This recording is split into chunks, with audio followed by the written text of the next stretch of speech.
And good morning and welcome back to Outsiders, where you're with Rowan Dean and Ross Cameron and two fantastic guests. Now, a couple of weeks ago, Bill Shorten got up and made a big speech at the National Press Club where he announced, to the horror of many, particularly our two guests today, that he was going to introduce, a Labor government would introduce a National Integrity Commission. This is something the Greens want. This is something Labor are hassling for.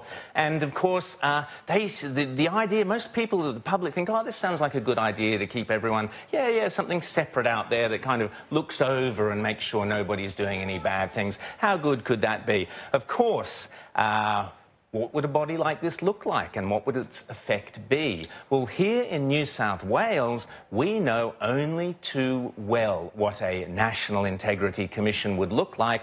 We've had our own ICAC, the Independent Commission Against Corruption, running for the last few decades, and it has been a litany of disaster, of one innocent victim after another being persecuted by this out-of-control body set up by the government, which operates virtually and often outside the laws of this country as we know them, dating back centuries. So, joining us today, we're going to look closely at the innocent victims of ICAC.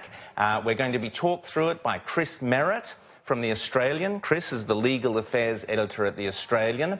And along with all the victims we're going to talk about, I'm delighted to have with us one of those victims, a man, Charif Kazal. Charif, welcome to the show. Good morning. Who has suffered, his family has suffered the persecution of ICAC going back years and years. So welcome both of you to the show. We're going to start off. Chris, I want you to just talk broadly about the problems, the broader over picture of what the problems are of an independent body that appears to operate outside the law. Well, in summary, it's a parallel system of justice in New South Wales. Now, what's wrong with that? Well, here's what's wrong with it. Over the last few centuries, 800 years, the common law courts have developed into a system that amounts to a bulwark for liberty and rights against the coercive power of the states.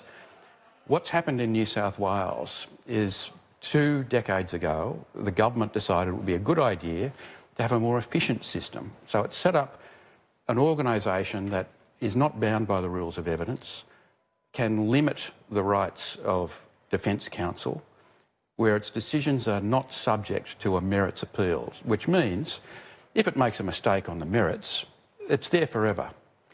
Now, that is what the risk is if we have a federal ICAC. There's another risk. Last year, the Senate had an inquiry into whether there should be a National Integrity Commission. The Attorney-General's Department made a submission pointing out that there are a total of 26 existing Commonwealth agencies responsible for promoting integrity in the Commonwealth public sector and acting against corruption. 10 of them are the key ones, and then there are 16 others. Now, why do we need a 27th? The argument really should be, if those 26 agencies are not doing their job properly, and there has been no criticism of them, by the way, make them work together properly.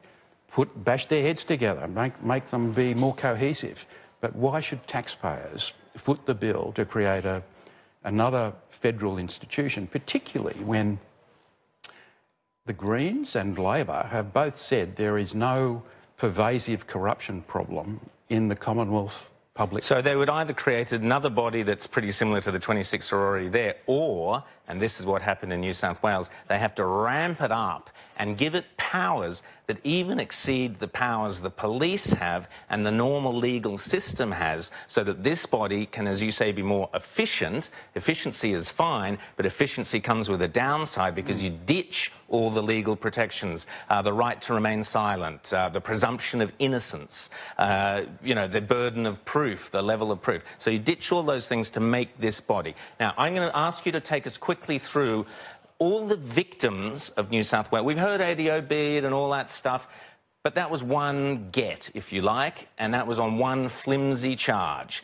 What about all the innocent victims along the way? Let's start with probably the most high profile, Margaret Cunneen, the top Crown prosecutor. She's the model for the TV show Crownies. Janet King is basically the role model for, Margaret Cunneen is basically the role model for Janet King. Now, we saw what happened with her, a travesty of justice. Talk us through briefly what happened, what ICAC were up to, and what the result was. Where do you start? The bottom line about the Cunneen case is ICAC picked on the wrong person. They picked on probably the worst victim they could probably pick on. Margaret Cunneen is a Deputy Senior Crown Prosecutor, knows her way around the legal system. They took her all the way to the High Court. They lost all the way. The High Court ruled that ICAC, in her case, had significantly exceeded its jurisdiction by seeking to run an inquiry to force her to answer questions.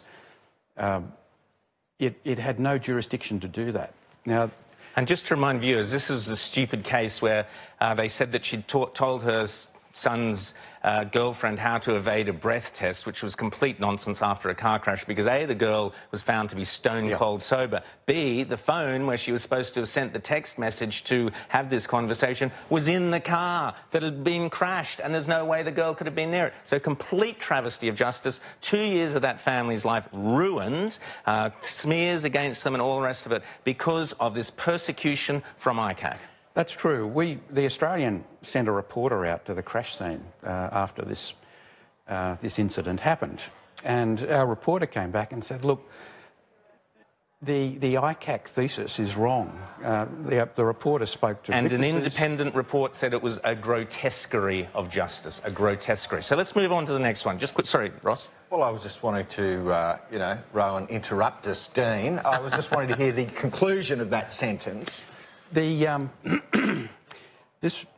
was over an allegation that Margaret Cunneen had counselled her son's girlfriend to feign a chest injury in order to avoid a roadside breath test. It turned out that she was in an ambulance before the police arrived and was off to hospital where a blood test was done and zero alcohol came back. So the whole basis for... It is a complete nonsense. But for the Cunneen case, I don't mind saying it, until the Cunneen case came along, I, like many other people, believed that ICAC was a great saviour.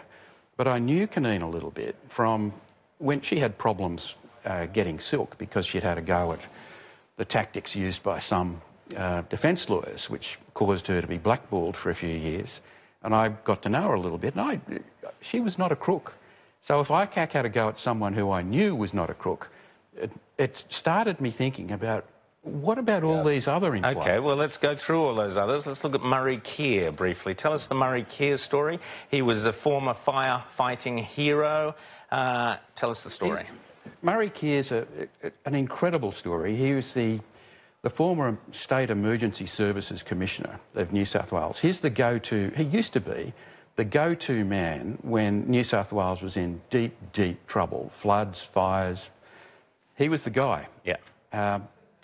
There was a dispute over the dismissal of his deputy. It finished up in ICAC. He was found corrupt over the way that he dismissed her. They invented a crime called sacking a whistleblower. So they invented a crime to charge him with. This is what ICAC does. That's true. But the great thing, this might sound strange, but the great benefit for Murray Keir was that he was actually charged. Now, what that did is it took him out of the jurisdiction of ICAC and put him into the mainstream justice system, which is what I was talking about earlier, where his rights are protected, where the case against him was properly examined. And luckily, he came before a terrific magistrate by the name of Greg Grogan, who was not at all impressed at the way ICAC had selectively conducted its investigation and selectively ignored evidence that supported Murray Keir's case. Grogan was So just say that again. So ICAC had evidence that supported or suggested Murray Key was innocent, so they hid that evidence. Ignored Is that it. fair? They ignored it, witnesses. okay? They ignored it. Well, can I just say, this is exactly what we've just seen from the FBI and the Department of Justice in the FISA warrants cases, where you've had senior officials from both agencies appearing before an American court asking for permission to spy on Donald Trump and his campaign team without revealing that the principal document they provided to the court was entirely funded by Hillary Clinton. Yeah. Not even revealing it, even though they knew that.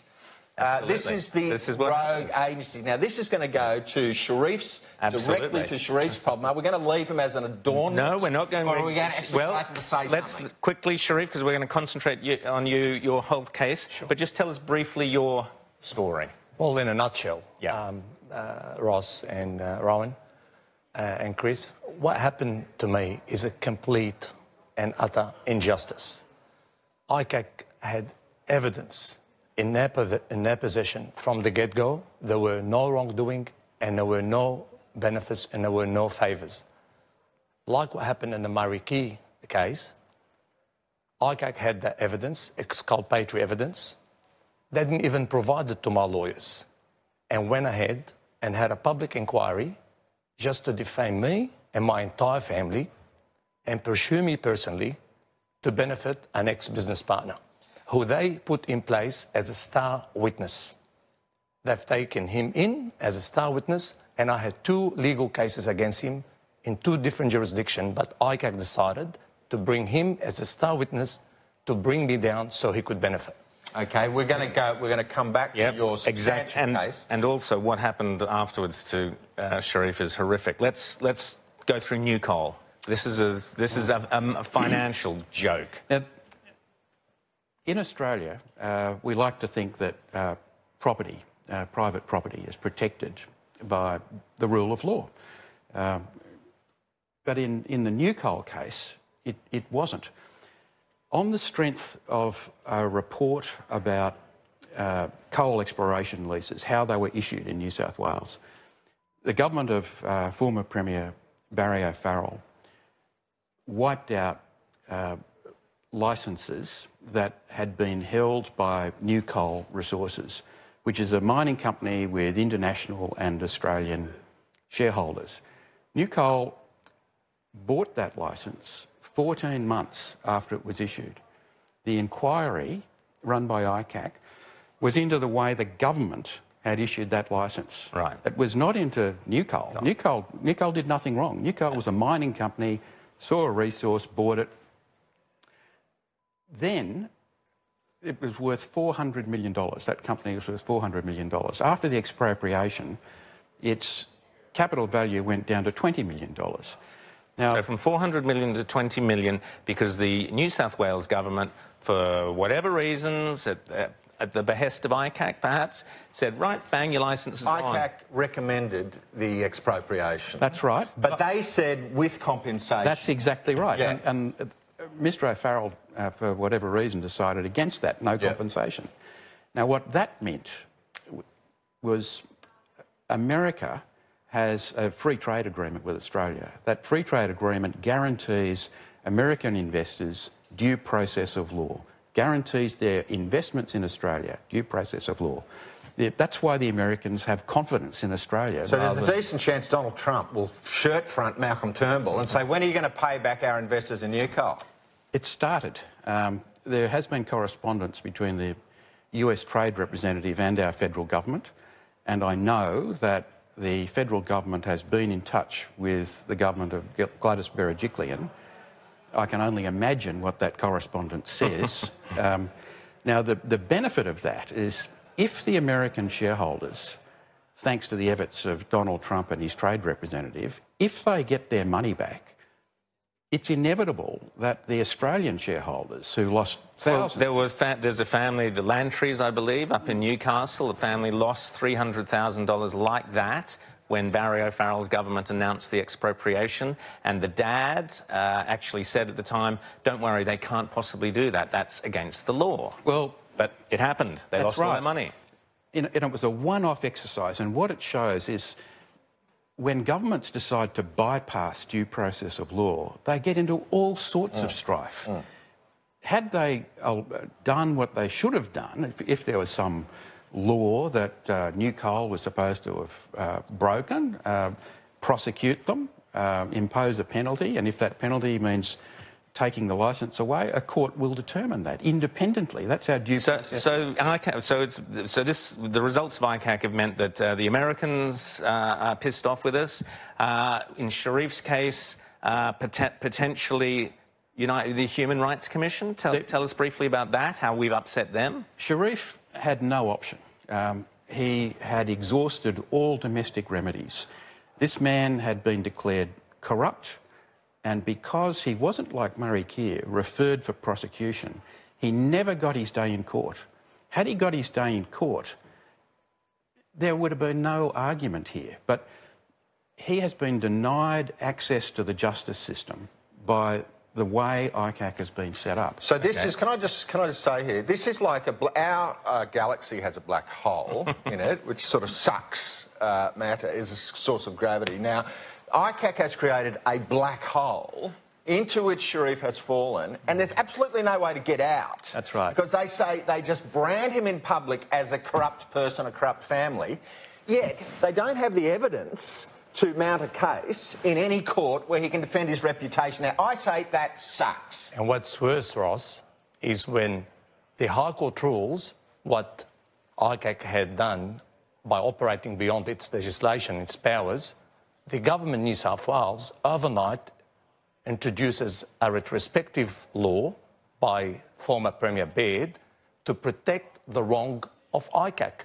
Instead of protecting the citizens' rights and their ability to defend their name and reputation, and get a fair go. Baird passes a law which means you stay in the wrong rather than helping you as a citizen. And that's... It is outrageous. How could this happen in a state like New South Wales, in a great country like Australia, where you know that a government statute body does something wrong, and the government, instead of holding them accountable, they create legislation to protect them. They protect the wrongdoer and punish the citizen. Why don't you explain to this decision by Mike Baird 2 days, I think it was, before the High Court Caneen judgment was to come down after they'd been smashed in the Court of Appeal, forced Caneen to the High Court. Tell us how the New South Wales government reacted to the interest of citizens. Look, normally, when an arm of the state conducts itself in a manner that has no basis in law, you would expect that the government would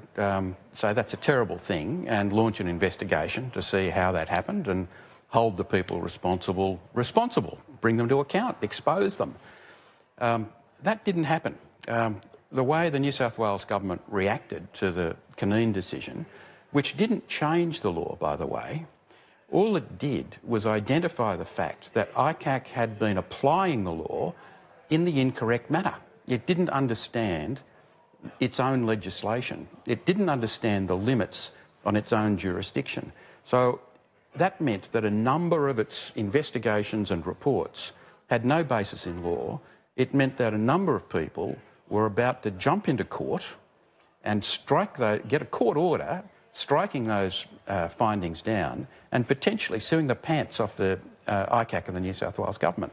So instead of protecting those people who had been affected by the unlawful actions of an arm of the government of New South Wales, the government of New South Wales protected itself, protected its bottom line. I just want to observe the fact that this ICAC body was created by a Liberal Premier. We've had these two acts, one by Barry O'Farrell, another by Mike Baird, all three of them Liberal Premiers. I mean, Dr Peter Phelps has given 2 speeches in the last week in the Legislative Council, which I'm not going to read out because of fear of defamation risk. But I mean, what he has really done under parliamentary privilege is demonstrated that the ICAC is not a body of the parliament, it's a body of the executive. And when the executive wants an outcome, it can lean on ICAC to get that outcome. But when the citizen wants redress, when he's proven to be innocent, no redress is available. Look, it's actually quite misleading to refer to ICAC as the Independent Commission Against Corruption. It's an arm of the executive. It's not a court, it's not independent, and that can be seen quite easily by the chain of correspondence between senior levels of the New South Wales government and senior levels at ICAC during the famous coal inquiries, the inquiries into how these coal exploration licences were issued. It was pervasive. ICAC did the government a favour and commissioned a legal opinion on how the government could solve a problem, provided that opinion straight up to the government. Now, we're going to take a short break. You're with Outsiders, where there's a couple of guys out there. I don't know, they look like they're from some New South Wales government body. I don't know. We'll take a short break and we'll have a chat to them. Don't go away. You're with Outsiders, and we're going to look more into Charif's case and more about ICAC. Don't go away.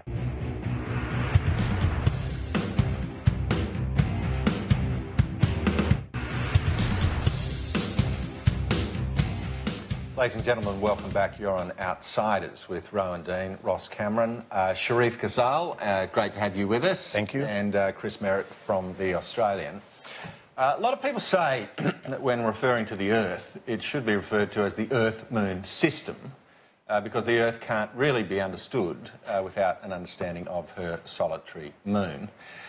In the same way, there is a strong argument to say that ICAC should be referred to as the ICAC Fairfax media system, or indeed, we should be honest, I mean, the Australian newspaper, through Chris Merritt's expertise, is getting a new story out of every injustice which is being done, and the media, in my judgment, is a happy colluder in the creation of a new ICAC, a federal alternative, because they're just a news story machine, whether the accusation is true or false. So, Charif, tell us about your experience of the media in your accusations from ICAC. Well, it's quite simple.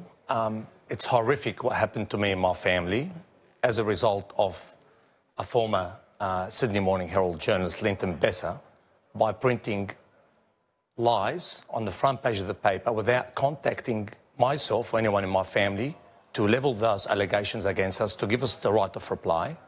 And what happens, ICAC takes those allegations and base its public inquiry as a result of those allegations. So you're saying Linton Besser didn't even call you?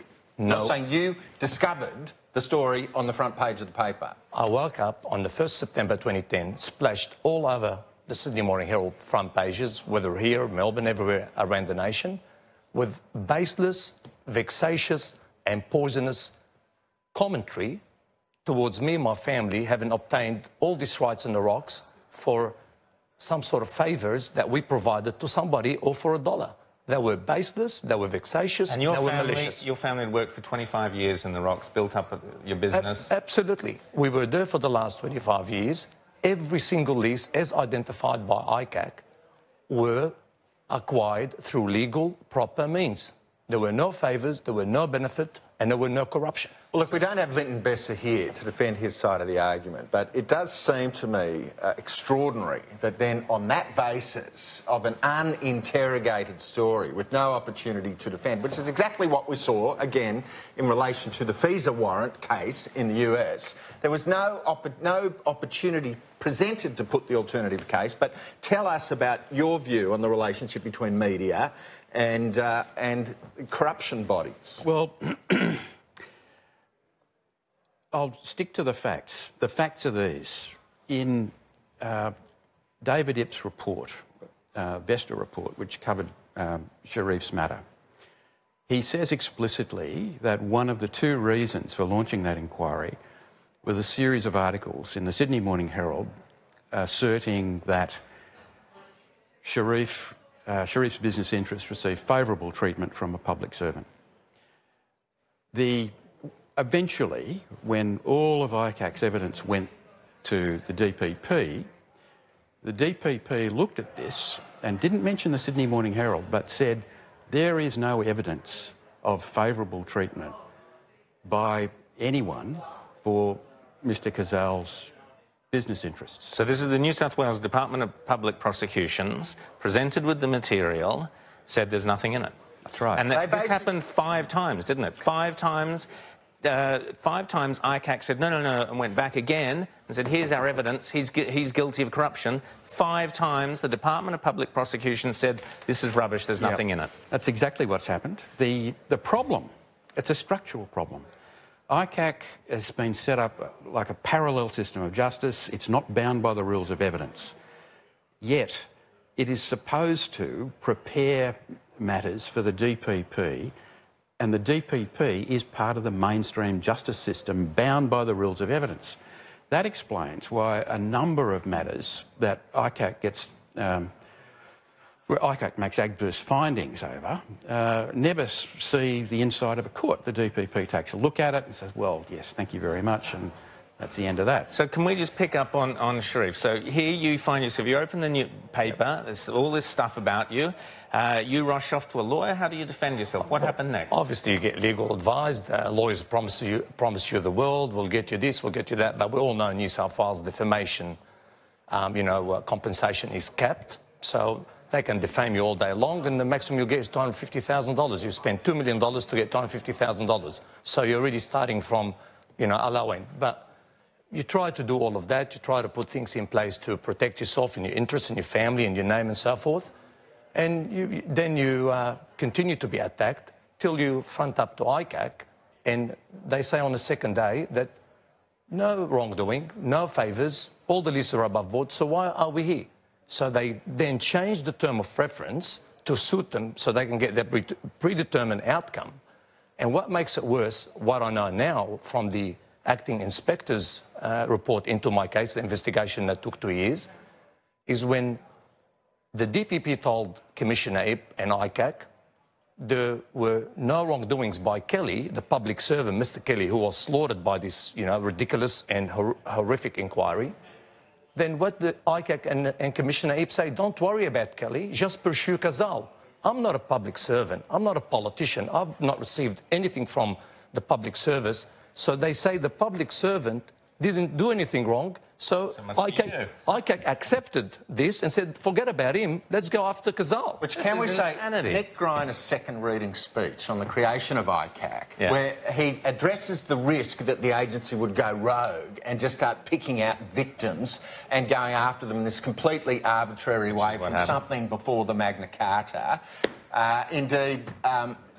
And yet here we see in a choice between the public servant and the citizen, Griner says in his second reading speech, the overwhelming preoccupation of ICAC will be with public servants and with elected officials. But faced with a choice, they immediately gore the citizen. And this is the danger of federal ICAC, because all that was wrong in Kazal's case is he happened to be an associate of or involved in some government process. That's the hook in. That gives them the right to then turn the full machinery against an individual without protection. Charif, what then happened? You find yourself still labelled corrupt on ICAC's website. This is in breach of your human rights, you believe? Absolutely, and it's been commented on in the Acting Inspector Nicholson's report. What ICAC did to me is completely have breached my civil human rights under 3 articles of the International Human Rights Act. And what happens then, just a very important point is, when I found myself corrupt, I never gave up. I knew this was wrong. I knew this had no basis. I knew this was a complete and utter injustice. So I pursued my rights through the Supreme Court. I was told by His Honour Justice Harrison, look, your issue is not legal, it's legislational, something to that line. So I went and wrote to the Parliamentary Committee 2 years prior to the Margaret Cunneen fiasco, only to be told that they were satisfied with the current provision and they rebuffed me. What we've learned through the disgraceful way, Deputy Prosecutor Margaret Cunneen was treated, and how the High Court has made it very clear that ICAC were operating beyond its legislation, the government knew about this 2 years prior. They could have done something about it and saved millions and millions of dollars of taxpayers' money, but they decided not to do so. Then I actually didn't give up. I was very frustrated. I pursued my right again through the inspector, and I got his report in June last year. And There are some key things in the report which I think we can put up on the screen, sorry, I had them here, but basically the report exonerated you completely. Here we go. We have, for example, the report says that it draws upon the Universal Declaration of Human Rights. In particular, Article 12 provides no one shall be subject to arbitrary interference upon his honour and reputation. Everyone has the right to the protection of the law against such interference or attacks. That's the human rights legislation that we are signed up to. Chris, what does this mean for Charif? It means that Australia is about to be terribly embarrassed. Julie Bishop, thanks to the efforts of Julie Bishop, Australia is now a member of the Human Rights Council. It's an intergovernmental body. She's made it very clear that she wants to use that position for good to preach to countries that abuse human rights about how they should lift their game. Simultaneously, the Human Rights Committee, a committee of experts based in Geneva, is now going to be looking at whether Australia has breached some of the most fundamental human rights that this country has signed up to. Now, it doesn't end there. This report, this Nicholson report, which is reproduced in the submission that Charif's lawyers have sent to Geneva, that happened in the middle of last year. It pointed out the provisions, the human rights provisions that Nicholson, a former judge of the District Court of New South Wales, said could have been breached. The silence from the Australian Human Rights Commission and no surprise there. No surprise there. Not just them, but publicly funded human rights law centres, which are supposed to take an interest in human rights, has been absolutely deafening. Yeah, these are the same ones who are defending Julian Assange. Silence. Mr Kazal, this is the Commissioner for ICAC. Mr Kazal has been stigmatised and shamed by a finding that has not been made and cannot be tested in an environment that has rules of evidence and procedures established over the centuries to ensure a fair and impartial hearing of them and to their opponents. OK, this is Justice Rumcore style under Gladys Berejiklian, Barry O'Farrell, Mike Baird.